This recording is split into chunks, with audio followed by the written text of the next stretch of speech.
Hello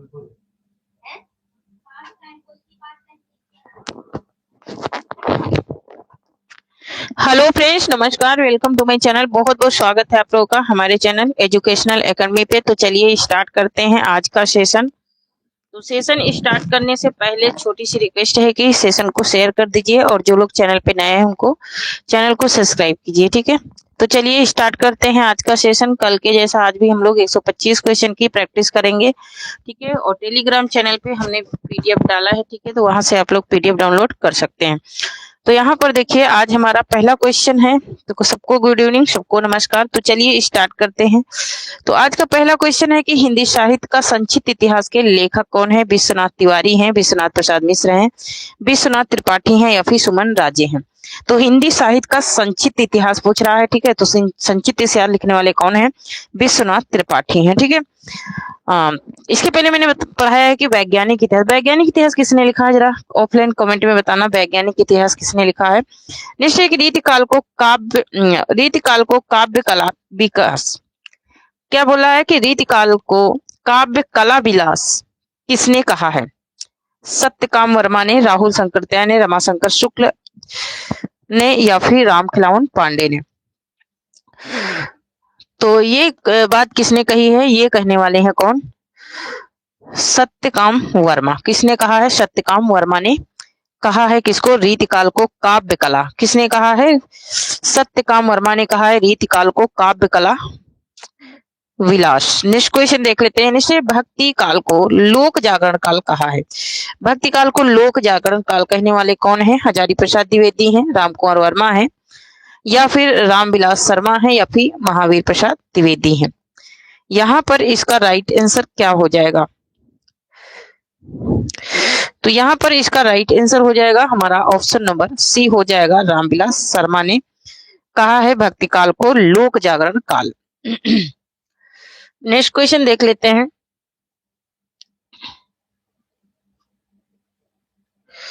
next है कि राम कुमार वर्मा ने हिंदी साहित्य के इतिहास को कितने काल खंडों में बांटा है? 3, 5, 4 या फिर 6। कितने काल खंडों में बांटा है राम कुमार वर्मा ने किसको? हिंदी साहित्य के इतिहास को। हिंदी साहित्य के इतिहास को कितने काल खंडों में बांटा है, ये बात पूछ रहा है। तो राम कुमार वर्मा ने हिंदी साहित्य को जो बांटा है वो बांटा है 5 काल खंडों में। ऑप्शन नंबर बी राइट हो जाएगा। नेक्स्ट है कि नीलम देश की राजकन्या की विधा क्या है? नीलम देश की राजकन्या जो रचना है इसकी विधा क्या है? कमेंट में बताइए कि इसका नाट्य, ये कौन से, किसका, ये क्या है रचना है, ये किसकी रचना है? क्या ये नाटक है या कहानी है या फिर उपन्यास है या फिर काव्य है? नीलम देश की राजकन्या ये किसकी रचना है? जरा कमेंट में बताना। ये कहानी विधा से है। नेक्स्ट देख लेते हैं। नेक्स्ट है हमारा कि प्रसाद की गीति कला का उत्कृष्ट रूप किस संकलन में दिखाई देता है? लहर में, आंसू में, झरना में या फिर तरंग में। यहाँ पर इसका राइट आंसर क्या हो जाएगा? प्रसाद की जो गीत कला का उत्कृष्ट है ये किसमें दिखाई देता है? तो ये दिखाई देता है लहर में। ऑप्शन नंबर ए राइट हो जाएगा। नेक्स्ट है कि रणधीर प्रेम मोहिनी के रचयिता कौन है? रणधीर प्रेम मोहिनी के रचयिता कौन है? बालकृष्ण भट्ट हैं, श्रीनिवास दास हैं, भगवान दीन है या फिर प्रेमधन है। यहाँ पर इसका राइट आंसर हो जाएगा ऑप्शन नंबर बी हो जाएगा। श्रीनिवास दास का ये नाटक है रणधीर प्रेम मोहिनी। सॉरी। नेक्स्ट क्वेश्चन देख लेते हैं। नेक्स्ट है सेज पर संस्कृति उपन्यास किसका है? सेज पर संस्कृति उपन्यास किसका है? शर्मा का है, मधु कंकरिया का है या फिर शर्मिला बोहरा का है या फिर अर्चना वर्मा का है। यहाँ पर इसका राइट आंसर क्या हो जाएगा? क्वेश्चन नंबर 8 का ये मधु कंकरिया का है। ऑप्शन नंबर बी राइट हो जाएगा। नेक्स्ट है कि स्वदेशी कुंडल रचना किसकी है? स्वदेशी कुंडल राम नरेश त्रिपाठी की, गिरधर कविवर की है या फिर रामचरित उपाध्याय की या फिर राय देवी प्रसाद का है। तो यहाँ पे इसका राइट आंसर क्या हो जाएगा? तो जो लोग जुड़ चुके हैं वो सेशन को थोड़ा सा शेयर कर दीजिए। बस यही छोटी सी रिक्वेस्ट है, सेशन को बस थोड़ा सा शेयर करना है, ठीक है। तो यहाँ पर नेक्स्ट देख लेते हैं। नेक्स्ट है यहाँ पर इसका राइट आंसर क्या हो जाएगा? क्वेश्चन नंबर 9 का ऑप्शन नंबर डी हो जाएगा। राय देवी प्रसाद हैं। नेक्स्ट क्वेश्चन देख लेते हैं।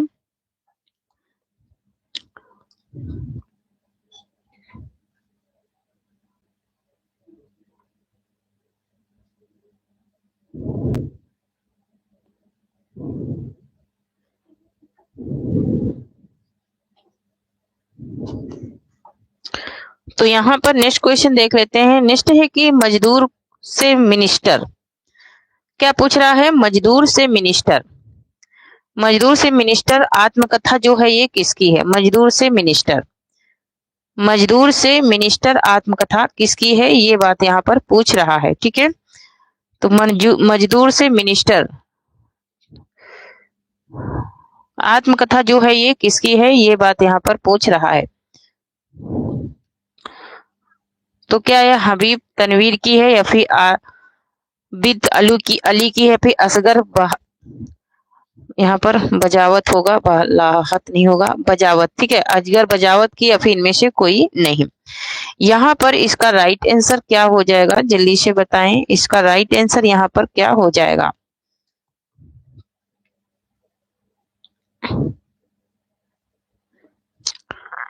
तो यहाँ पर इसका राइट आंसर क्या हो जाएगा? मजदूर से मिनिस्टर।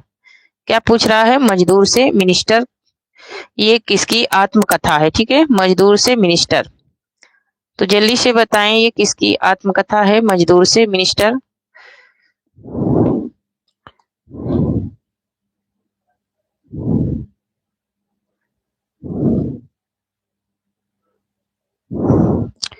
तो मजदूर से मिनिस्टर जो आत्मकथा है वो किसकी आत्मकथा है, ये पूछ रहा है। तो ये है आबिद अली की। नेक्स्ट क्वेश्चन देख लेते हैं। नेक्स्ट है कि मणिकर्णिका के लेखक कौन है? मणिकर्णिका ये किसकी रचना है?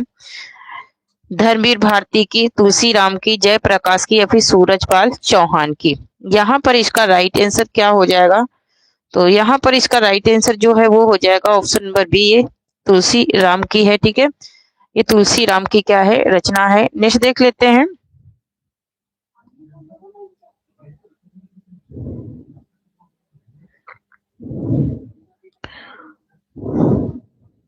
तो थोड़ा सा शेयर कर दीजिए, मैं रुक जाती हूँ 2 सेकंड के लिए। ठीक है, तो थोड़ा सा आप लोग शेयर कर दीजिए, तो हम लोग फिर से स्टार्ट करते हैं। ठीक है, तो थोड़ा सा शेयर कर दीजिए, 2 सेकंड का टाइम दे रही हूँ, तब तक फिर हम लोग स्टार्ट करते हैं, क्योंकि आप लोगों के एक शेयर से ही हमारी भी एनर्जी थोड़ा सा आगे और बढ़ती है। ठीक है, तो शेयर कर दीजिए थोड़ा सा, फिर हम लोग स्टार्ट करते हैं वापस से, क्योंकि बहुत कम संख्या दिख रही है।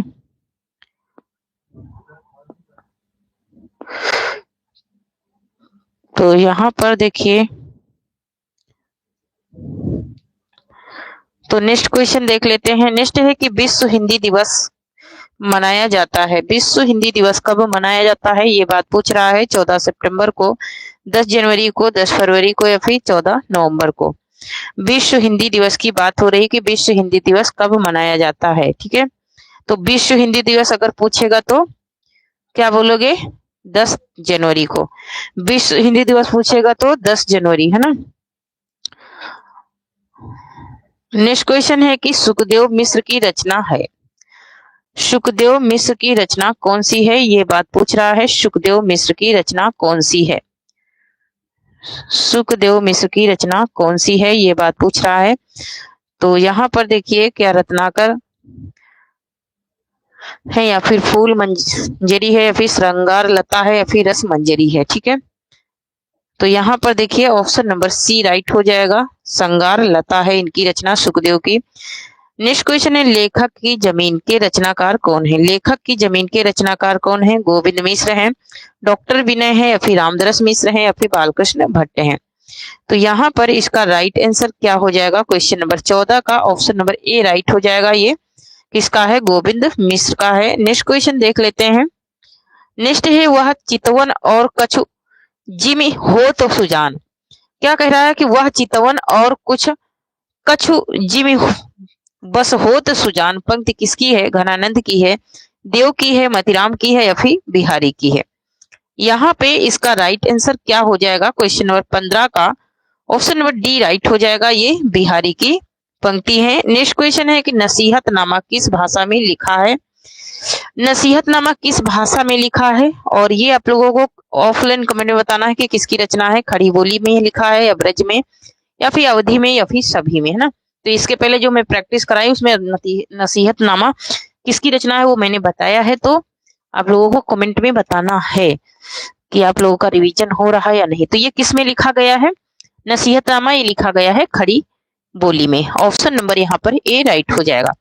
नेक्स्ट देख लेते हैं। नेक्स्ट है कि डायरी के पन्ने की विधा क्या है। ठीक है, डायरी के पन्ने क्या पूछ रहा है? डायरी के पन्ने की विधा क्या है? क्या ये नाटक है या फिर डायरी है या फिर कविता है या फिर उपन्यास है? यहाँ पर इसका राइट आंसर क्या हो जाएगा? डायरी के पन्ने की विधा पूछ रहा है। डायरी के पन्ने, तो डायरी का नाम सुन के ही डायरी मत लगा देना, ये डायरी के पन्ने एक उपन्यास है। ऑप्शन नंबर यहाँ पर डी राइट हो जाएगा। नेक्स्ट है मिठाउआ किसकी रचना है? मिठाउआ किसकी रचना है? नर्मदा प्रसाद उपाध्याय की है, अष्टभुजाधारी की है, या फिर ज्ञान सिंह की है, या फिर अष्टभुजा प्रसाद की है? यहाँ पर इसका राइट आंसर क्या हो जाएगा? क्वेश्चन नंबर 18 का राइट आंसर क्या हो जाएगा? तो क्वेश्चन नंबर 18 को हो जाएगा ऑप्शन नंबर डी, अष्टभुजा प्रसाद की ये रचना है। नेक्स्ट है पावरा पयोनिधि रचना किसकी है? तो पावस पयोनिधि रचना जो है ये किसकी है? अंबिका दत्त व्यास की है, यहाँ पर व्यास होना चाहिए, ठीक है, व्यास लिखा है। डॉक्टर जगमोहन सिंह की है, या फिर गोविंद गिल्ला भाई की है, या फिर नवनीत चतुर्वेदी की है? यहाँ पर इसका राइट आंसर क्या हो जाएगा? तो ऑप्शन नंबर सी राइट हो जाएगा, ये गोविंद गिल्ला भाई की रचना है। नेक्स्ट देख लेते हैं। नेक्स्ट है कि फेरी मिलैबो ये रचना किसकी है? फेरी मिलैबो ये रचना किसकी है? रामेश्वर करुड़ की है, या फिर अनूप शर्मा की, या फिर वियोगी हरि की है, या फिर रामचंद्र शुक्ल की है? तो यहाँ पर इसका राइट आंसर क्या हो जाएगा? क्वेश्चन नंबर 20 का ऑप्शन नंबर बी हो जाएगा, ये अनूप शर्मा की रचना है। नेक्स्ट देख लेते हैं। नेक्स्ट है कि उपनिवेश में स्त्री की लेखिका कौन है? उपनिवेश में स्त्री की लेखिका कौन है, ये बात पूछी जा रही है। सुधा अरोड़ा है, अनामिका है, प्रभा खेतान है, या फिर उषा प्रियंदा है? तो यहाँ पर इसका जो राइट आंसर है वो हो जाएगा option number C, Prabha Khetan का है। नेक्स्ट देख लेते हैं। नेक्स्ट है कि किस कथाकार ने ज्ञानपीठ पुरस्कार ग्रहण करने से इनकार कर दिया था? अमृत राय ने, गोविंद मिश्र ने, कुंवर नारायण ने, या फिर अमरकांत ने? तो किसने इसे नहीं स्वीकार किया था? किसको? ज्ञानपीठ पुरस्कार को। तो अमरकांत ने नहीं स्वीकार किया था। नेक्स्ट क्वेश्चन है कि उदय प्रकाश को साहित्य अकादमी पुरस्कार किस रचना पर मिला? तिरिछ पर, मोहनदास पर, अबूतर कबूतर पर, या फिर कासे कबूतर पर? किस रचना पे इनको मिला है? क्या साहित्य अकादमी, है ना? तो साहित्य अकादमी जो इनको मिला है वो कौन सी रचना है? वो रचना है Mohandas. Option number B right हो जाएगा। नेक्स्ट देख लेते हैं। नेक्स्ट है कि गियर्सन ने चारण काल का समय माना है। गियर्सन ने चारण काल का समय क्या माना है? 700 से 1400 ईस्वी, 700 से 1400 संवत, या फिर 1450 से 1000 ईस्वी, या फिर 1050 से 1375? गियर्सन की बात हो रही है कि गियर्सन ने चारण काल का समय क्या माना है? तो इन्होंने चारण काल का जो समय माना है वो माना है 700 से 1400 ईस्वी माना है। नेक्स्ट है कि अपराजिता के लेखक हैं। अपराजिता के लेखक कौन है? नाथूराम शर्मा शंकर हैं, अंचल हैं, सियाराम शरण है, या फिर राय देवी प्रसाद हैं? यहाँ पर इसका राइट आंसर क्या हो जाएगा? क्वेश्चन नंबर 25 का हो जाएगा ऑप्शन नंबर बी, अंचल ने। अंचल की रचना है अपराजिता। ये बहुत ही इंपॉर्टेंट है, कई बार पूछा जा चुका है, और 2021-22 में भी ये क्वेश्चन पूछा जा चुका है। नेक्स्ट है कि पड़ौरी स्यापा और गाली के रूप में रचनाएं की। किसने की है ये रचनाएं? हरिओध ने, भारतेंदु ने, प्रेमधन ने, या फिर प्रताप नारायण मिश्र ने? यहाँ पर इसका राइट आंसर क्या हो जाएगा? तो ऑप्शन नंबर बी हो जाएगा, भारतेंदु ने किया है। नेक्स्ट है कि अमृत और विष उपन्यास किसका है? अमृत और विष गया प्रसाद शुक्ल का है, उदय शंकर भट्ट का है, अमृतलाल नागर का है, या फिर अमृत राय का है ना? तो यहाँ पर इसका राइट आंसर क्या हो जाएगा? यहाँ पर इसका राइट आंसर हो जाएगा ऑप्शन नंबर सी, अमृतलाल नागर का ये उपन्यास है। नेक्स्ट है कि किसे राहुल भद्र कहा जाता है? राहुल भद्र किसे कहा जाता है? पुष्पदंत को, स्वयंभू को, सबरपा को, या फिर सरहप्पा को? राहुल भद्र की संज्ञा किसे दी गई है? तो राहुल भद्र के नाम से किसको जाना जाता है? सरहप्पा को जाना जाता है। नेक्स्ट है कि तुलसीदास को उत्प्रेक्षाओं का बादशाह की उपाधि किस प्रस्तोता ने दी है? किसकी उत्प्रेक्षाओं का बादशाह किसने कहा है? ये बात पूछ रहा है। रामचंद्र शुक्ल ने, डॉक्टर उदय भानु ने, या फिर बच्चन सिंह ने, या फिर लाला भगवान दीन ने? किसने दिया है ये उपाधि, ये बात पूछ रहा है। तो ये उपाधि देने वाले हैं डॉक्टर उदय भानु। नेक्स्ट देख लेते हैं। नेक्स्ट है कि कौन कवि सर्वांग निरूपक नहीं है? सर्वांग निरूपक कौन से कवि नहीं है, ये बात पूछी जा रही है। चिंतामणि, कुलपत मिश्र, घनानंद, या फिर देव? यहाँ पर इसका राइट आंसर हो जाएगा ऑप्शन नंबर सी हो जाएगा। घनानंद जो है ये सर्वांग निरूपक नहीं है। ठीक है, तो आप लोग स्क्रीनशॉट भी ले सकते हैं क्वेश्चन का वो। और दूसरी बात है कि टेलीग्राम चैनल से जुड़िए, वहां से मिल जाएगा। ठीक है, नेक्स्ट क्वेश्चन है कि चौथा तार सप्तक का कवि नहीं है? राजकुमार, कुंभज, राजेंद्र किशोर, या फिर स्वदेश भारती, या फिर राजेंद्र यादव? यहाँ पर इसका राइट आंसर क्या हो जाएगा? क्वेश्चन नंबर 31 का हो जाएगा option number D. Rajendra Yadav नहीं है चौथे तार सप्तक में, बाकी ये तीनों लोग हैं। नेक्स्ट देख लेते हैं।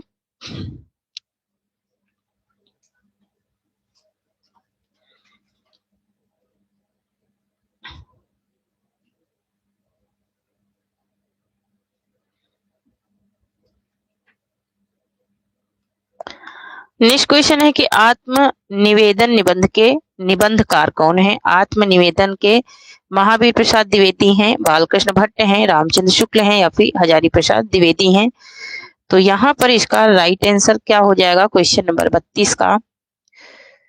क्वेश्चन नंबर 32 का राइट आंसर क्या हो जाएगा? थोड़ा सा ब्लर दिख रहा है, वो भी वो नेट की वजह से दिख रहा है। ठीक है, तो ये महावीर प्रसाद द्विवेदी का निबंध है आत्मनिवेदन। नेक्स्ट क्वेश्चन देख लेते हैं। नेक्स्ट है कि शतरंज के खिलाड़ी ये किसकी रचना है? नाटक ये पूछ रहा किसकी रचना है? प्रेमचंद की है, लक्ष्मी नारायण लाल का है, हरिकृष्ण प्रेमी का है, या फिर किसका है? या फिर बहुत ही ज्यादा ब्लर दिख रहा है, तो स्वामी नारायण मिश्र का। तो यहाँ पर देखिए ये ऑप्शन नंबर ए राइट हो जाएगा। ये किसका है? ये प्रेम चंद का है, शतरंज के खिलाड़ी। नेक्स्ट क्वेश्चन है कि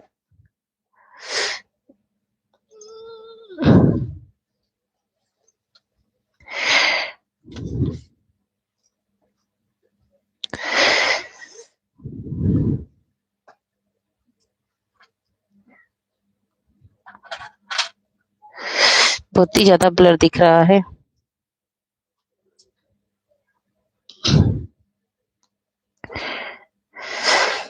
नेक्स्ट है हंगन है एकल भारत ताना, हंगन को तोगरी गाया। ये पंक्ति किसकी है? जैसी की है, बोधा की है, कबीर की है, फिर दादू की है? यहाँ पर इसका राइट आंसर क्या हो जाएगा?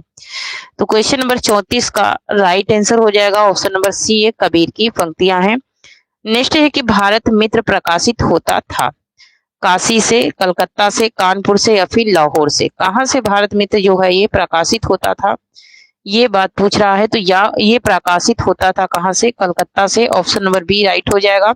नेक्स्ट है सीढ़ियों पर धूप के लेखक कौन है? रघुवीर सहाय हैं, दुष्यंत कुमार हैं, नरेश मेहता हैं, या फिर धर्मवीर भारती हैं? तो यहाँ पर इसका राइट आंसर क्या हो जाएगा? क्वेश्चन नंबर 36 का ऑप्शन नंबर रघुवीर सहाय का है, ऑप्शन नंबर ए राइट हो जाएगा। नेक्स्ट क्वेश्चन है एकदा नैमिषारण्य उपन्यास किसका है? एकदा नैमिषारण्य, तो एकदा नैमिषारण्य जो उपन्यास है वो है अमृतलाल नागर का। नेक्स्ट क्वेश्चन देख लेते हैं। अष्टवक्र के नाम से जाने जाते हैं, अष्टवक्र के नाम से कौन कवि जाने जाते हैं? ये बात पूछ रहा है। तो वो जाने जाते हैं पांडे बेचैन शर्मा, उग्र को जाना जाता है अष्टवक्र के नाम से। नेक्स्ट है कि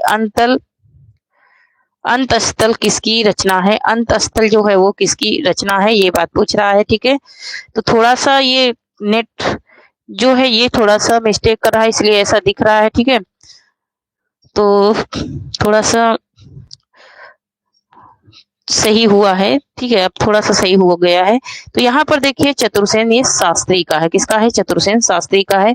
नेक्स्ट है छायावाद की लघुत्राई में नहीं आते हैं, तो छायावाद की लघुत्राई में कौन से कवि नहीं आते हैं? तो वृंदावन लाल वर्मा लघुत्रय में नहीं आते हैं, ये बृहत्त्रय में आते हैं। नेक्स्ट है कि अभ्रंश का व्यास किस कवि को कहा जाता है। अभ्रंश का व्यास जो है वो किस कवि को कहा जाता है, तो पुष्पदंत को कहा जाता है अभ्रंश का व्यास। नेक्स्ट है कि दामुल का कैदी के रचनाकार कौन है। दामुल का कैदी यह एक कहानी है, इसके रचनाकार कौन है, तो प्रेमचंद की ये कहानी है। नेक्स्ट देख लेते हैं भाग्यवती के रचनाकार हैं। तो भाग्यवती के रचनाकार कौन है। भाग्यवती यह एक उपन्यास है, श्रद्धा राम फुलेरी का है। ऑप्शन नंबर ए यहाँ पर राइट हो जाएगा। नेक्स्ट क्वेश्चन देख लेते हैं। नेक्स्ट है धरती की आंखें उपन्यास के लेखक हैं। धरती की आंखें उपन्यास के लेखक कौन है, लक्ष्मी नारायण लाल का है ये। नेक्स्ट क्वेश्चन देख लेते हैं मैं और मैं उपन्यास किसका है। मैं और मैं उपन्यास जो है ये किसका है, ये बात पूछ रहा है, तो ये उपन्यास है मृदुला गर्ग का। ऑप्शन नंबर बी राइट हो जाएगा।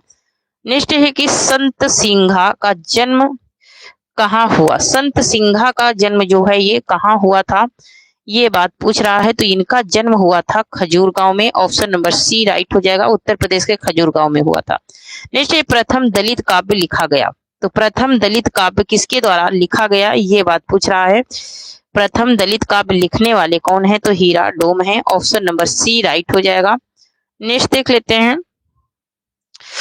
देखिए कितना बफरिंग हो रही है ना, थोड़ा सा समझ के लेना, ठीक है, सेशन से भागना नहीं है। यहाँ पर देखिए भाषा का पाड़िन कहा जाता है। भाषा का पाड़िन किसको कहा जाता है, तो भाषा का जादूगर किसको कहते हैं, शिव प्रसाद सिंह को कहते हैं भाषा का जादूगर। और भाषा का पाड़िन पूछ रहा है, भाषा का पाड़िन कहते हैं किशोरीदास वाजपेयी को। नेक्स्ट है कि रीतिकाल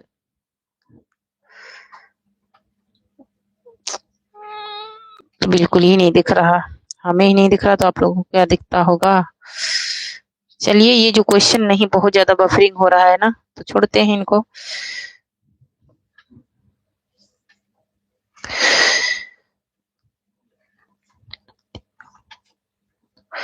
नेक्स्ट है कि पत्थर को जोंक नहीं लगती का अर्थ क्या होगा। पत्थर को जोंक नहीं लगती का अर्थ क्या होगा, क्वेश्चन नंबर 55 से अभी देख रही हूँ, ठीक है। तो ऑप्शन नंबर यहाँ पर सी राइट हो जाएगा। यहाँ क्या हो जाएगा, ऑप्शन नंबर सी सबल का शोषण नहीं होता।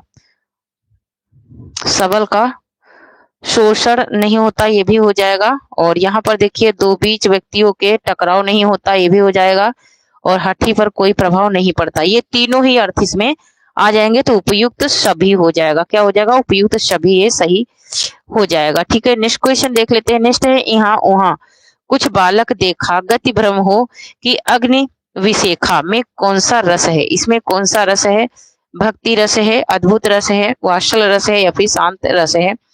यहाँ पर इसका राइट आंसर क्या हो जाएगा, क्वेश्चन नंबर 56 का राइट आंसर हो जाएगा ऑप्शन नंबर बी, इसमें अद्भुत रस है। नेक्स्ट विश्वविद्यालय कैसा शब्द है। विश्वविद्यालय जो है ये कैसा शब्द है, यह एक यौगिक शब्द है। ऑप्शन नंबर बी राइट हो जाएगा। नेक्स्ट है पृथ्वी रास राजसो में सुख सुखी संवाद के रूप में रचित मानने वाले आलोचक हैं। रामचंद्र शुक्ल हैं, हजारी प्रसाद हैं, या फिर धीरेन्द्र वर्मा, या फिर रामकुमार वर्मा हैं। तो सुख सुखी किसने माना है, हजारी प्रसाद द्विवेदी ने माना है। ऑप्शन नंबर यहाँ पर बी राइट हो जाएगा। नेक्स्ट देख लेते हैं। नेक्स्ट है कि दा धातु लट लकार प्रथम पुरुष बहुवचन का रूप क्या है, ठीक है। प्रथम पुरुष बहुवचन का रूप पूछ रहा है, तो बहुवचन का रूप हो जाएगा ददंती। नेक्स्ट क्वेश्चन देख लेते हैं। नेक्स्ट एक निम्न में अग्रस्वर अग्र अर्ध विवरित कौन सा है, कैसा है, अर्ध है और अर्ध विवरित है, तो ये कौन सा है, ये बात पूछ रहा है।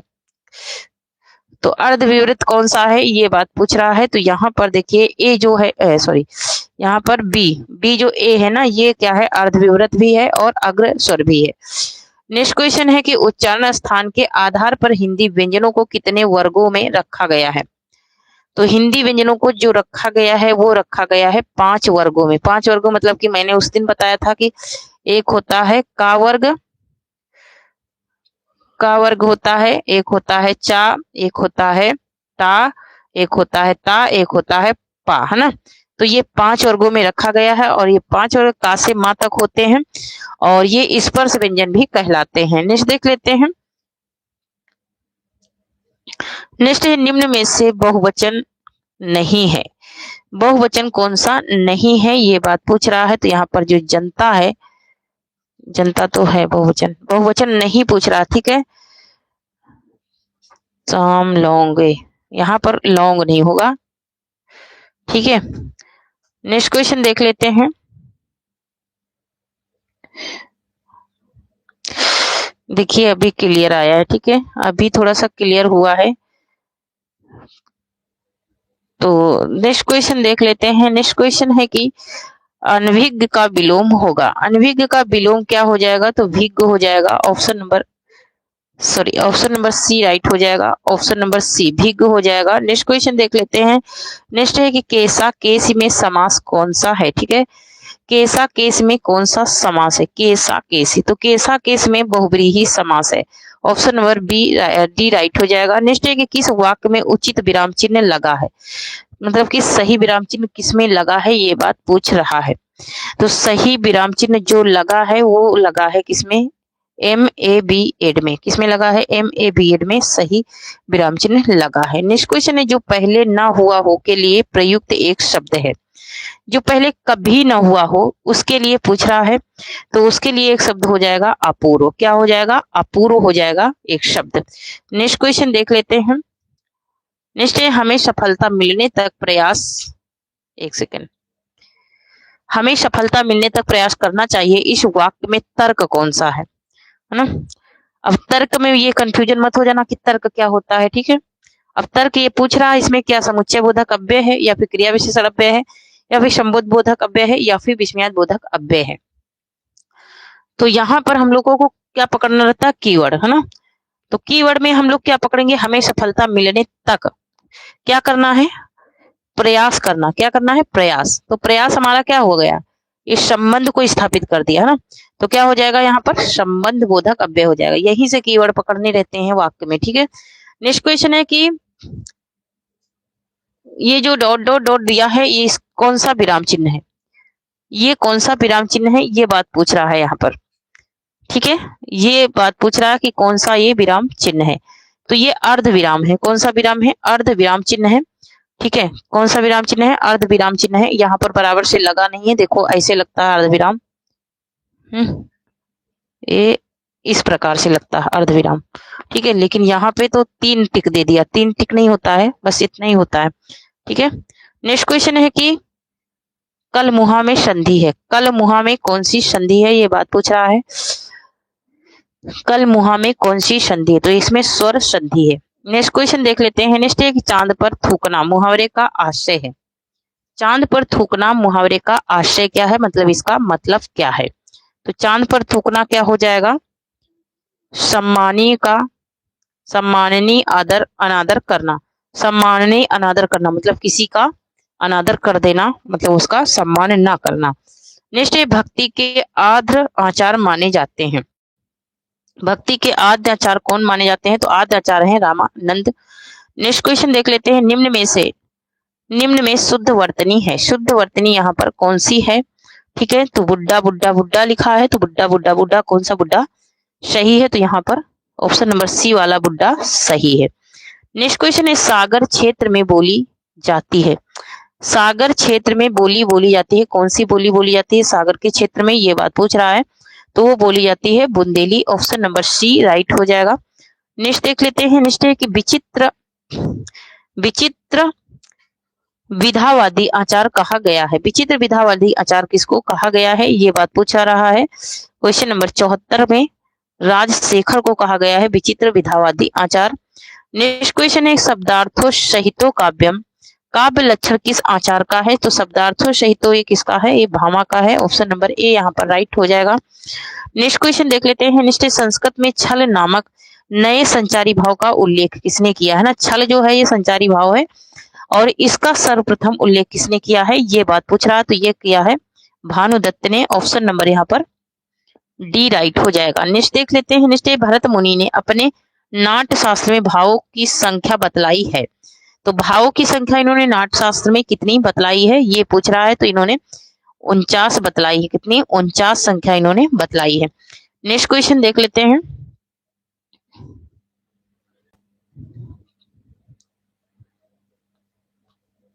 नेक्स्ट है कि जब आप पिता के वचन पाल सकते हैं तब माँ की आज्ञा भरत टाल सकते हैं।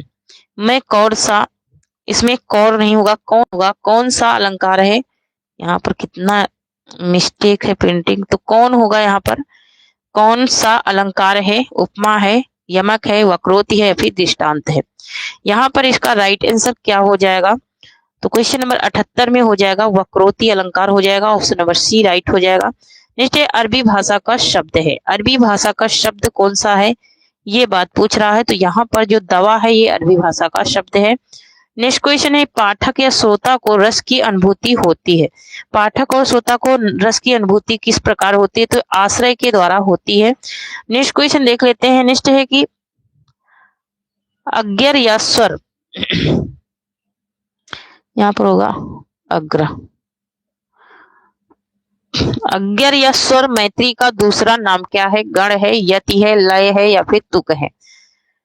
यहाँ पर इसका राइट आंसर क्या हो जाएगा, क्वेश्चन नंबर 81 का हो जाएगा, ऑप्शन नंबर डी हो जाएगा, तुक कहते हैं उसे। नेक्स्ट क्वेश्चन देख लेते हैं। रिश्ते की सजन सकारे जाएंगे नयन पड़ेंगे रोए और विधना ऐसी रैन कर भोर कहो कबहू न होए, में कौन सा रस है, वियोग है, वियोग श्रृंगार है, संयोग श्रृंगार है, करुण रस है या फिर शांत रस है। यहाँ पर इसका राइट आंसर क्या हो जाएगा, क्वेश्चन नंबर 82 का ऑप्शन नंबर बी हो जाएगा, ये संयोग श्रृंगार है। नेक्स्ट क्वेश्चन है संस्कृत गीत काव्य के प्रवर्तक माने जाते हैं, कालिदास माने जाते हैं या फिर वाल्मीकि या फिर भवभूति या फिर भारवी। संस्कृत गीत काव्य के प्रवर्तक पूछ रहा है, तो संस्कृत गीत काव्य के जो प्रवर्तक माने जाते हैं वो माने जाते हैं Kalidas, option number A right हो जाएगा। नेक्स्ट है कि गद्य काव्य के मूर्धन्य विभीषिता सम्राट कहे जाते हैं, मूर्धन्य विभीषिता सम्राट किसे कहा जाता है, सुबंधु को कहा जाता है, दवि को कहा जाता है, बाण भट्ट को कहा जाता है, फिर जयदेव को। संस्कृत के ये सारे कवि हैं और इसमें इनको पूछा जा रहा है, इनकी उपाधि को पूछा जा रहा है। तो मूर्धा विशिष्टि किसको कहते हैं, तो बाण भट्ट को कहते हैं, ऑप्शन नंबर यहाँ पर सी राइट हो जाएगा। नेक्स्ट है शुद्धाद्वैत के प्रवर्तक माने जाते हैं, शुद्धाद्वैत के प्रवर्तक कौन माने जाते हैं, रामानुज माने जाते हैं, मध्वाचार्य माने जाते हैं, कबीर माने जाते हैं, फिर वल्लभाचार्य माने जाते हैं। यहाँ पर इसका राइट आंसर क्या हो जाएगा, क्वेश्चन नंबर 85 का ऑप्शन नंबर डी राइट हो जाएगा, वल्लभाचार्य को माना जाता है। नेक्स्ट है कि निम्न में छप्पे छंद के प्रवर्तक हैं, गिरधर कविराम हैं, कवि पिंगल हैं, कवि बैताल हैं या फिर रहीम दास हैं। यहाँ पर इसका राइट आंसर क्या हो जाएगा, क्वेश्चन नंबर 86 का ऑप्शन नंबर सी हो जाएगा, कवि बैताल है। नेक्स्ट है कि अर्थ दोष कितने माने गए हैं, अर्थ दोष जो है वो कितने माने गए हैं, तो अर्थ दोष माने गए हैं 23, ऑप्शन नंबर डी राइट हो जाएगा। नेक्स्ट क्वेश्चन वैदर्भी रीत में कौन सा गुण प्रयुक्त होता है, वैदर्भी रीत में जो गुण प्रयुक्त होता है वो कौन सा गुण प्रयुक्त होता है, ये बात यहाँ पर पूछी जा रही है। क्वेश्चन नंबर 88 का राइट आंसर हो जाएगा, ऑप्शन नंबर सी हो जाएगा, इसमें मधुर गुण का समावेश होता है। नेक्स्ट है कि हिंदी अवरत्न के लेखक कौन है, हिंदी अवरत्न के लेखक कौन है, तो हिंदी अवरत्न के लेखक पूछ रहा है, ठीक है। तो यहाँ पर इसका राइट आंसर क्या हो जाएगा, अवरत्न नहीं होना चाहिए, यहाँ पर नवरत्न होना चाहिए, यही होता है, बहुत सारा नवरत्न होगा, हिंदी नवरत्न।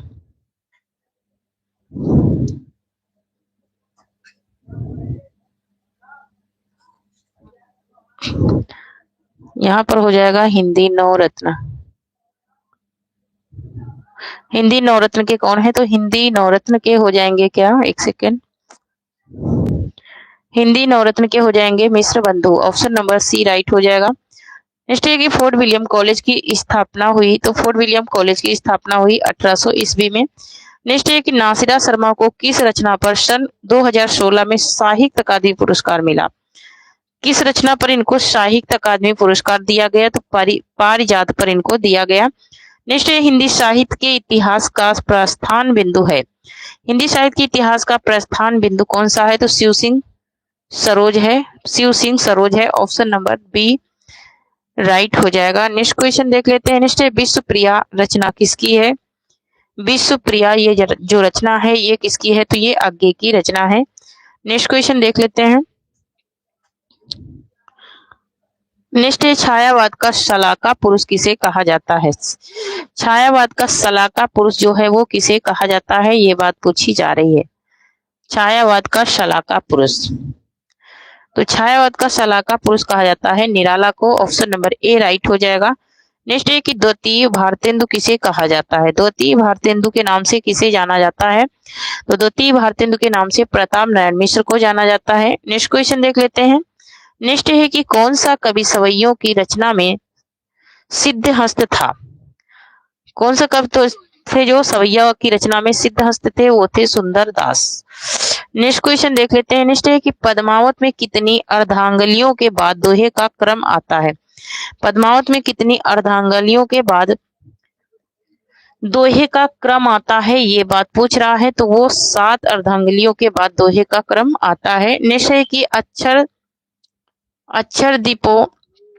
दिकोपदेश रचना किसकी है। अक्षर दिकोपदेश रचना किसकी है, ये बात पूछ रहा है। तो ये रचना है डोम्बिपा की। नेक्स्ट क्वेश्चन देख लेते हैं। वृंदावन वर्मा किस कोटि के हैं, किस कोटि के रचनाकार हैं, तो ये हैं ऐतिहासिक रचनाकार हैं। नेक्स्ट क्वेश्चन देख लेते हैं। नेक्स्ट है अमृतलाल नागर द्वारा रचित नाटक चढ़त न दूजो रंग किसके जीवनी पर लिखा है। चढ़त न दूजो रंग ये किसकी जीवनी पर लिखा गया है, तो ये सूरदास की जीवनी पर लिखा गया है। नेक्स्ट क्वेश्चन देख लेते हैं। छायावाद की विरोधी पत्रिका कौन सी थी। छायावाद की विरोधी पत्रिका के बारे में पूछ रहा, तो छायावाद की विरोधी पत्रिका थी Vishal Bharat. Option number D right हो जाएगा। नेक्स्ट है कि हरिनारायण किस कहानी पत्रिका के संपादक रहे। हरिनारायण जो है ये किस कहानी पत्रिका के संपादक रहे, ये कथा देश के। नेक्स्ट क्वेश्चन है कि हिंदी कहानी के विकास में किस पत्रिका का योगदान नहीं है। तो हिंदी कहानी के विकास में किस पत्रिका का योगदान नहीं है, तो वो आलोचना का योगदान नहीं है। नेक्स्ट क्वेश्चन है कि रस गगन गुफा में अजर झरई किसकी पंक्ति है। रस गगन गुफा में अजर झरई किसकी पंक्ति है, ये बात पूछी जा रही है। तो ये पंक्ति है कबीर दास की। ऑप्शन नंबर ए राइट हो जाएगा। नेक्स्ट है कि मेरी आत्मकथा कृति किसकी है। मेरी आत्मकथा, तो मेरी आत्मकथा ये गंगा प्रसाद का है। नेक्स्ट क्वेश्चन देख लेते हैं। मेरा मोबाइल कहानी किसका है। मेरा मोबाइल, यहाँ पर मेरा मोबाइल पूछ रहा है, लेकिन मेरे हिसाब से तो मेरा मोबाइल नहीं होना चाहिए। अच्छा हाँ ठीक है, मेरा मोबाइल ये अनसुईया त्यागी का है। किसका है, अनसुईया त्यागी का है। नेक्स्ट है कि द्वापर महाकाव्य में खंड है। द्वापर महाकाव्य में कितने खंड हैं, ये बात पूछ रहा है। तो इसमें 16 खंड हैं द्वापर महाकाव्य में। नेक्स्ट क्वेश्चन देख लेते हैं। कविता कामिनी क्रांति उपाधि किसकी है। कविता कामिनी क्रांति की उपाधि किस कवि को दी गई है, ये बात पूछ रहा है। तो ये दी गई है किसको, ये दी गई है नाथूराम शर्मा शंकर को दी गई है। नेक्स्ट है कि हिंदी भाषा की उत्पत्ति कृति है। हिंदी भाषा से उत्पत्ति कृति किसकी है, तो आचार्य द्विवेदी की है। नेक्स्ट क्वेश्चन देख लेते हैं।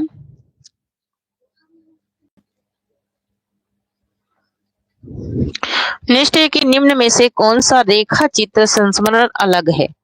रेखा चित्र संस्मरण अलग है, ये बात पूछ रहा है। तो यहाँ पर जो अलग है उसकी बात पूछ रहा है। तो पथ के साथी जो है ये अलग है। नेक्स्ट क्वेश्चन देख लेते हैं। कब्रिस्तान में पंचायत के लेखक कौन है। कब्रिस्तान में पंचायत, तो कब्रिस्तान में पंचायत के लेखक पूछ रहा है। तो कब्रिस्तान में पंचायत केदारनाथ सिंह का है। ऑप्शन नंबर बी राइट हो जाएगा। नेक्स्ट क्वेश्चन है कि वर्षा विशिष्ट किस रचना की नायिका है। वर्षा विशिष्ट किस रचना की नायिका, ये मुझे चांद चाहिए की नायिका है। नेक्स्ट है कि आदिकालीन किस कृति को छंदों का अजायब घर कहा जाता है। आदिकालीन किस कृति को छंदों का अजायब घर कहा जाता है, तो वो कहा जाता है राम चंद्रिका को। किसको कहा जाता है, राम चंद्रिका को कहा जाता है। सॉरी आदिकालीन पूछ रहा ना, आदिकालीन पूछ रहा है। तो आदिकालीन में पृथ्वीराज रासो को कहा जाता है। नेक्स्ट क्वेश्चन है कि रस गंगाधर में पंडित जगन्नाथ ने किस बादशाह की प्रशंसा की है। रस गंगाधर में पंडित जगन्नाथ ने किस बादशाह की प्रशंसा की है, तो ये प्रशंसा की है इन्होंने शाहजहां की। नेक्स्ट क्वेश्चन देख लेते हैं। उत्तरायण कहाँ काव्य के रचनाकार हैं। उत्तरायण महाकाव्य के रचनाकार होगा, यहाँ कहाँ काव्य लिखा है, महाकाव्य। उत्तरायण महाकाव्य के रचनाकार कौन है? अयोध्या सिंह उपाध्याय है, रामकुमार वर्मा है, सियाराम शरण गुप्त है या फिर नामवर सिंह है। यहाँ पर इसका राइट आंसर हो जाएगा हमारा ऑप्शन नंबर बी हो जाएगा, रामकुमार वर्मा का है। नेक्स्ट है कि मार्क्सवादी आलोचक नहीं है। मार्क्सवादी आलोचक जो नहीं है वो कौन से नहीं है, ये बात यहाँ पर पूछ रहा है। ठीक है, मार्क्सवादी आलोचक। तो क्वेश्चन नंबर 116 का राइट आंसर हो जाएगा ऑप्शन नंबर डी, विजय देव नारायण शाही नहीं है। नेक्स्ट है कि बौद्ध गान ओ दोहा का संपादन किसने किया? बौद्ध गान और दोहा का संपादन करने वाले हैं हर प्रसाद शास्त्री। नेक्स्ट क्वेश्चन है कि एकावली ग्रंथ के प्रेरणा हैं। एकावली ग्रंथ के प्रेरणा कौन है, ये बात पूछ रहा है, तो विद्याधर हैं। नेक्स्ट क्वेश्चन देख लेते हैं, उज्जवल नीलमणि ग्रंथ के रचनाकार कौन है? उज्जवल नीलमणि ग्रंथ के रचनाकार पूछ रहा है, तो वो है रूप गोस्वामी। नेक्स्ट देख लेते हैं, नेक्स्ट खो देना के लिए सही मुहावरा होगा। खो देना, तो खो देना के लिए क्या होगा? हाथ धोना। नेक्स्ट है कि उसने यह फूल तोड़ा था, किस प्रकार का वाक्य है?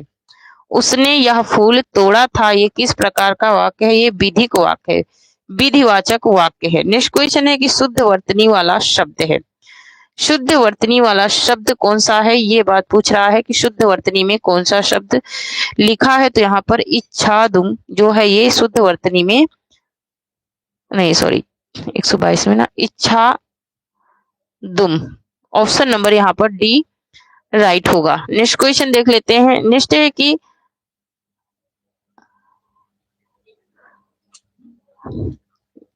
यहाँ पर नेक्स्ट देख लेते हैं, नेक्स्ट है कि रौरव का समानार्थी शब्द क्या है? रौरव का समानार्थी शब्द क्या हो जाएगा?